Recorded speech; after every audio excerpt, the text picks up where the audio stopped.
Song കഴിഞ്ഞു, ഇനി സീനിലേക്ക് കിടക്കാം. എന്തിനാ പ്രകാശ് എന്നെ ഇട്ടിങ്ങനെ പീഡിപ്പിക്കുന്നത്? പീഡിപ്പിച്ചതല്ല, ഞങ്ങളൊന്ന് പേടിപ്പിച്ചതാ. ചില സമയങ്ങളിൽ ഈ സത്യൻ സാർ ഇങ്ങനെയാ, ചോദിച്ചിട്ടും പറഞ്ഞില്ലെങ്കിൽ ഇടിച്ചു പറപ്പിക്കുന്നതിന് പകരം ആദ്യം എടുത്തിട്ടും കലക്കും, എന്നിട്ടേ ചോദിക്കൂ. സീൻ കഴിഞ്ഞു, ഇനി ഫൈറ്റിലേക്ക് കിടക്കാം.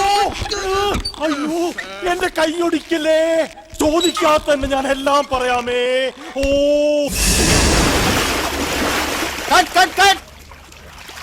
നമുക്കൊന്നുകൂടി എടുക്കാൻ കയറണം. അതൊക്കെ മതി സാറ്, പഴയ ആളായതുകൊണ്ടാ പിന്നെയും പിന്നെ എടുക്കണം തോന്നുന്നു. ഓക്കെ ഓക്കെ, അടുത്ത സീൻ എടുക്കാം.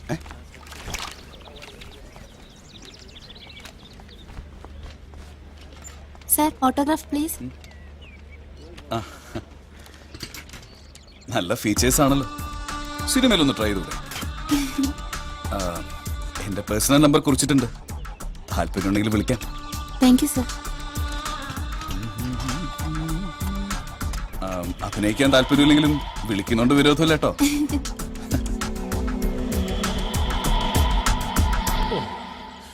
ഭഗവാനേ,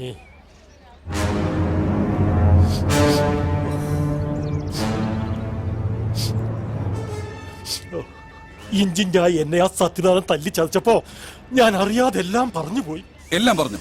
തല്ലി നുറുക്കിയിട്ടും ഞാൻ സാറിന്റെ പേര് പറഞ്ഞില്ല. പക്ഷെ ചന്ദ്രന്റെ കാര്യം മതിയല്ലോ, ബാക്കി അവൻ ചന്ദ്രനെ കൊണ്ട് പറയിപ്പിക്കും. വിവരമില്ലാത്തവൻ. സത്യനാഥനോട് പറഞ്ഞേ പോട്ടെ, അയാൾക്ക് ഈ കേസിൽ വലിയ റോളൊന്നുമില്ല.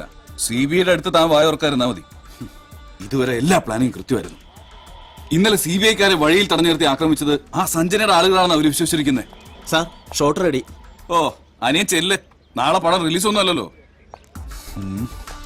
സത്യനാഥനിപ്പോ ലീവില. താനൊരു കാര്യം ചെയ്യും, അനാവശ്യമായ ആൾ തന്നെ തട്ടിക്കൊണ്ടുപോയി തല്ലി ചതച്ചൊന്നൊരു പരാതി എഴുതി പോലീസ് സ്റ്റേഷനിൽ കൊടുക്ക്. എന്നിട്ട് നേരെ പോയി ഒരു ഹോസ്പിറ്റലിൽ അഡ്മിറ്റ് ആകും. ചന്ദ്രന്റെ കാര്യം ഞാൻ നോക്കിക്കോളാം. എന്ത് ചെയ്യാനാ ഉദ്ദേശം?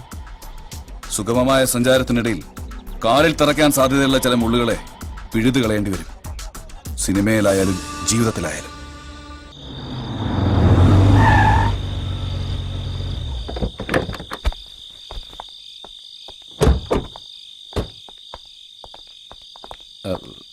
ഞാൻ നടി സഞ്ജനയുടെ ഡ്രൈവറാ.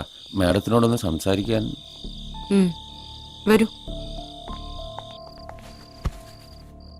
പറയൂ. ഗോവയിലായിരുന്ന കാലം മുതലേ എനിക്ക് സഞ്ജനയെ അറിയാം.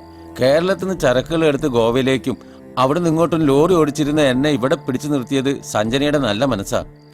ചതിച്ചതാ എന്റെ സഞ്ജനയെ, എല്ലാവരും ചേർന്ന് ചതിപ്പെടുത്തിയതാ. ചതിച്ചെന്നോ? ആര്?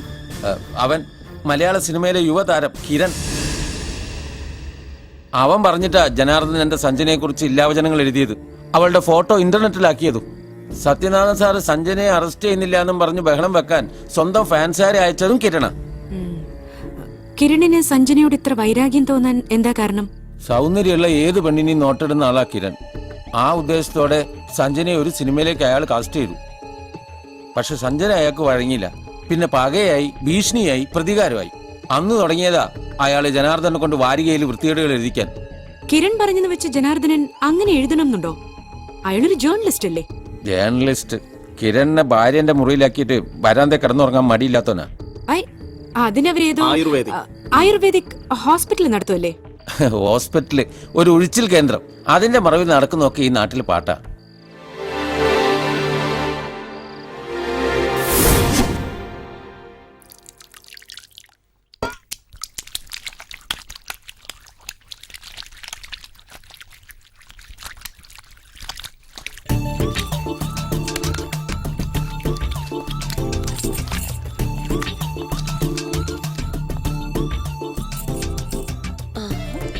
ബോഡി മെയിൻറ്റെയിൻ ചെയ്യാനേ ഒഴിച്ചിലും പിഴിച്ചിലും മാത്രം പോരാ, വേറെ ചില ട്രീറ്റ്മെന്റുകളും വേണം. അത്തരം ചില എക്സ്ട്രാ പാക്കേജുകളും ഞങ്ങൾ പ്രൊവൈഡ് ചെയ്യാറുണ്ട്. എന്തൊക്കെ എക്സ്ട്രാ പാക്കേജുകൾ മിസസ് ലളിതാബായി കൊടുക്കും? സിനിമാ താരം കിരണിന് നൽകാറുള്ള ട്രീറ്റ്മെന്റ് CBIക്ക് കൊടുക്കുവോ? എന്താ കൊടുക്കോ? I M Nandini Varma from CBI. എന്റെ എല്ലാ ചോദ്യങ്ങൾക്കും ഉത്തരം പറഞ്ഞേ പറ്റൂ. അണ്ടർസ്റ്റാൻഡ്? അത് പിന്നെ കിരൺ സർ, വിമൽ കൊല്ലപ്പെട്ട ദിവസം നിങ്ങളുടെ ഭർത്താവിന്റെ കയ്യിൽ വിമലിന് നൽകാനുള്ള 10 ലക്ഷം രൂപ കൊടുത്തുവിട്ടത് കിരണായിരുന്നു. ഒരു പ്രൊഡ്യൂസർ തന്റെ ചിത്രത്തിന്റെ അഡ്വാൻസ് ആയി ആ തുക കിരണിന് നൽകിയത് ഇവിടെ വെച്ചായിരുന്നു, അല്ലേ? അല്ല, ഇതൊക്കെ വെറും കെട്ടുകഥകളാണ്. ഇങ്ങനെ ഒന്നും സംഭവിച്ചിട്ടില്ല. ഓ, ഇന്ദു,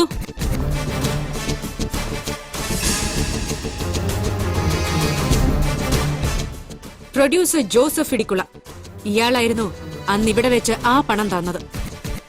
കൃത്യം നടന്ന രാത്രി ജനാർദ്ദനൻ ആദ്യം വിളിച്ചത് കിരണിന്റെ പേഴ്സണൽ മൊബൈലിലേക്കായിരുന്നു. അത് സ്വിച്ച് ഓഫ് ആണെന്ന് അറിഞ്ഞപ്പോ നിങ്ങളുടെ നമ്പറിലേക്ക് വിളിച്ചു. അത് കഴിഞ്ഞ് പോലീസ് സ്റ്റേഷനിൽ വിവരമറിയിച്ച ശേഷം വീണ്ടും നിങ്ങളെ വിളിച്ചു. എന്തിന്? നിങ്ങളോടുള്ള അകമഴിഞ്ഞ സ്നേഹം കൊണ്ടൊന്നുമല്ല അതെന്ന് എനിക്കറിയാം. അതിന്റെ പിന്നിൽ ഒരൊറ്റ കാരണേ ഉള്ളൂ. കിരൺ അന്ന് രാത്രി നിങ്ങളോടൊപ്പം ഉണ്ടായിരുന്നു, അല്ലേ?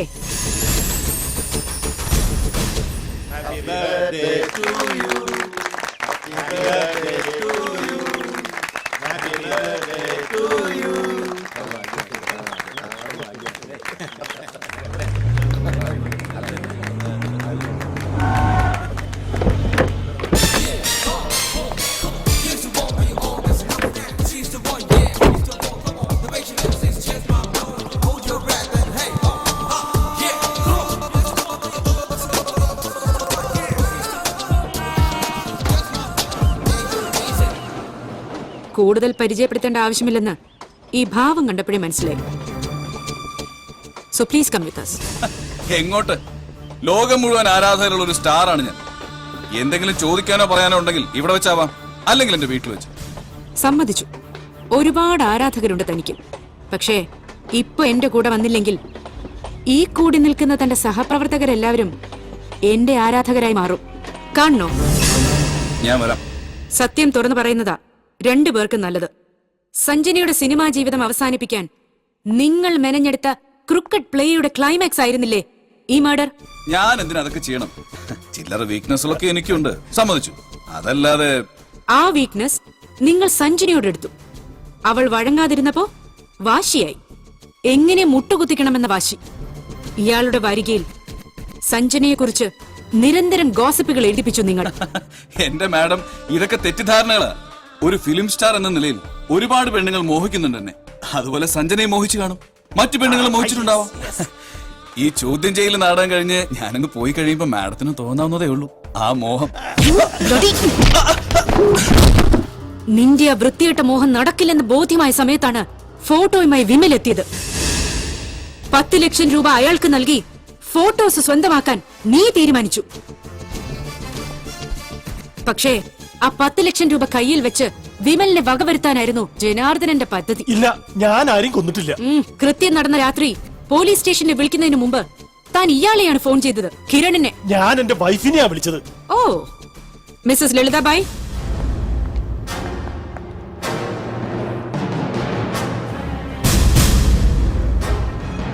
പറഞ്ഞോളൂ, അന്ന് രാത്രി എന്താ ഉണ്ടായത്? സംഭവം നടന്ന രാത്രി കിരൺ സർ ഞങ്ങളുടെ വീട്ടിലുണ്ടായിരുന്നു. ഫോട്ടോയുമായി ജനേട്ടൻ തിരിച്ചു വന്നിട്ടേ മടങ്ങി പോകുന്നുള്ളൂ എന്നും പറഞ്ഞ് ഒന്ന് മയങ്ങാൻ കിടന്നതായിരുന്നു അദ്ദേഹം. ആരാ നോക്ക്. ഹലോ, ഞാനാ. നീ ഫോൺ കിരൺ സാറിന് കൊടുക്ക്. ആ, ജനേട്ടനാ. ഹലോ.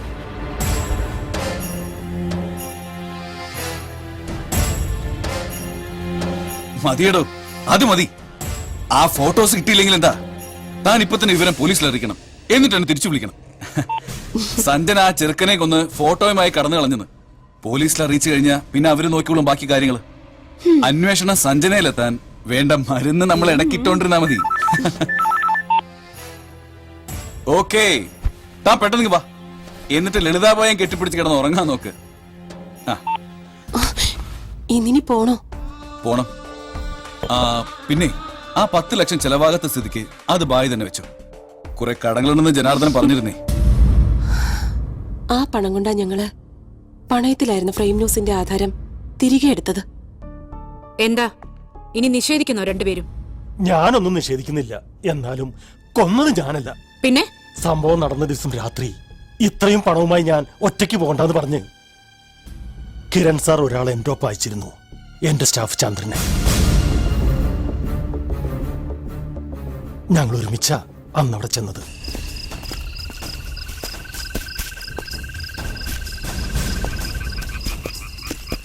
ഓ, വേണ്ട ഇനി ഇവിടെ നിൽക്കണ്ട. വാ വാ വാ ആ.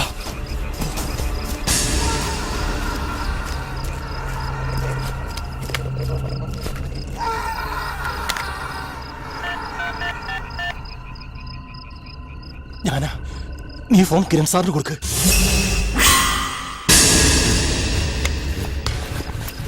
കണ്ടോ സാറേ, ഒരുപാട് കാശ് നമുക്ക് വീതിച്ചെടുക്കാം. വേണ്ട, അത് അപകടമാണ്. സാറിന് വേണ്ട വേണ്ട, എനിക്ക് വേണം, ഞാൻ എടുക്കുക. ഈ മൊബൈൽ അവിടെ കിടന്ന അപകട. സാറിന്റെ നമ്പർ കാണുന്നില്ല. ശരി ശരി, ആ നീ പെട്ടെന്ന് കേറ്, നമുക്ക് പോകാം. ഓ, അയ്യോ. സത്യമായിട്ട് ഇതാ സംഭവിച്ചത്. കൂടുതലൊന്നും എനിക്കറിയില്ല. ചന്ദ്രനുമായി കിരണിന് എന്താ ബന്ധം? കിരൺ സാറിന്റെ ഫാൻസ് അസോസിയേഷന്റെ ട്രഷറർ അയാള്. കിരൺ സാർ പറഞ്ഞിട്ടായിരുന്നു അയാൾ സഞ്ജനയുടെ ഫോട്ടോ ഇന്റർനെറ്റിലാക്കിയത്. ഈ കാര്യങ്ങളെല്ലാം സത്യനാഥൻ സാറ് എന്നെ ഇടിച്ചു പറയിച്ചതാ. കണ്ടില്ലേ മേഡം എന്റെ ബാഡി ഇരിക്കുന്നത്?